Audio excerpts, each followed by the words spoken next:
Kolore eta forma guztietakoak, tradizionalak, berritzaileagoak, denetariko pintxoak ari dira leian. Artoakin, txarriakin eta txile horiakin. Bollo chino, que va relleno de cordero. Lleva un poquito de yema curada, espárrago, acelga, chorizo. Azkenean urduri jartzen zera beti, nahi duzu dena ondo atetzia. Hay que tener bastante imaginación. Sukaldarien sormena sustatzea da txapelketak duen helburuetako bat. Un pequeño guiño a mi abuela.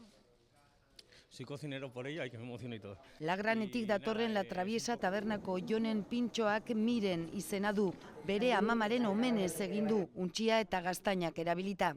Maila hain da altua, epaimaikideek lan nekeza zaila dute aurretik. Hain pintxo txiki baten, hain beste sabore, testura eta teknika sartzi, ez da erreza. Eta txapeldun izateko pintxo batek zer behar duen galdetuta. Pintxo bat izeti, txorrada bat ematen dugu, baina pintxo bat izeti. Azkenin, ogizen base bat bideu edo ogizen estiloko zeu zer. Eta hause, bak estetxa, hemen sukaldari buruak, euren lanak, euren pintxoak amaitzen ari dira, holtzara igo aurretik, urduri dauden oski eurentzat txapelketa hau oso garrantzitsua dela esan digute, eta tartean badira magia egingo duten pintxoak ere.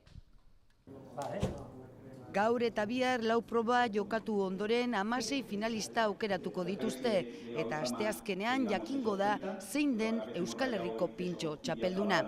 De Lezaun, de nuestro tierra, por ahí. Bueno,